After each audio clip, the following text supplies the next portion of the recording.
राधे राधे। श्री हरिवंश। कार्तिक महात्म 13वां अध्याय। असुर जलंधर का हुआ शंकर से संग्राम। दैत्य क्रोध करके चढ़े, हारे दैत्य तमाम।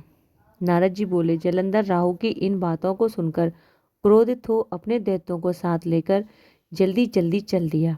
जल्दी के कारण उसका मुकुट पृथ्वी पर गिर गया और आप भी फिसल पड़ा। दैत्यों की सेना के सैकड़ों विमान आकाश में ऐसे छा गए जैसे वर्षा ऋतु में बादल। तब उसको आता हुआ देखकर इंद्रादिक सब देवता छिपकर शिव जी के पास गए। बोले, हे स्वामिन, देवताओं की इस विपत्ति को क्या आप नहीं जानते हो? आप जलंधर का वध करके हमारी रक्षा करो। इस प्रकार देवताओं के वचनों को सुनकर महादेव जी ने हंसकर विष्णु भगवान को बुलाया और कहा कि आपने संग्राम में जलंधर को क्यों नहीं मारा? अपने बैकुंठ को छोड़कर उसके घर क्यों जा बसे हो? विष्णु बोले, आपके अंश से उसका जन्म है और लक्ष्मी का भ्राता है, इसलिए उस दैत्य को नहीं मारा, आप ही मारिए। शिव जी ने कहा, यह बड़ा तेजस्वी है, इन शस्त्रों से मेरे हाथ से नहीं मरेगा। इससे सब देवताओं सहित अपने तेज का अंश मुझे अस्त्र बनाने के लिए दो। नारद जी आगे बोले, तब सबने अपने अपने तेज दिए।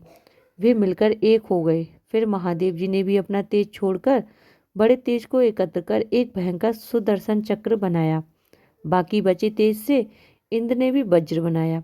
किंतु जब करोड़ों हाथी, रथ और सेना समेत जलंधर कैलाश के पास की भूमि में दिखाई दिया, उसको देख सब देवता जैसे आए वैसे ही छिपकर चले गए। शिव जी के गढ़ नंदी, गणेश, स्वामी, कार्तिकाद सब देवता महादेव जी की आज्ञा से युद्ध के लिए आए। वीरों को प्रसन्न करने वाले भैरी, मृदंग और शंख ध्वनियों तथा हाथी, घोड़ा, रथों को चलने से भूमि कांपने लगी।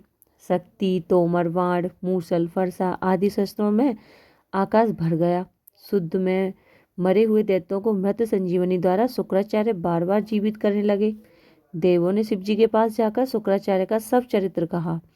तब महादेव जी के मुख से भयंकर कृत्या राक्षसी पैदा हुई, जिसकी ताड़ वृक्ष के समान जांग और गुफा के समान मुख था। वह उस युद्ध से में आकर असुरों का भक्षण करने लगी और शुक्राचार्य को अपनी बहग में धर आकाश में अंतर्ध्यान हो गई। अब देवता शुक्र को पकड़ा हुआ देखकर आनंद से दैत्यों को मारने लगे।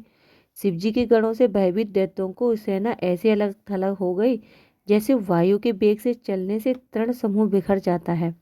गणों के भय से भागी सेना को देखकर सेनापति निशुंभ, शुंभ और कालनेमी अति क्रोध करके युद्ध में गए। वर्षा के बादलों की तरह इन तीनों ने बाणों की वर्षा करके शिव जी की सेना को घेर लिया। सैकड़ों बाणों से घायल हुए गणों के शरीर में रुधिर ऐसे बरसने लगा मानो वसंत ऋतु में टेसू का वृक्ष दिखाई देता है।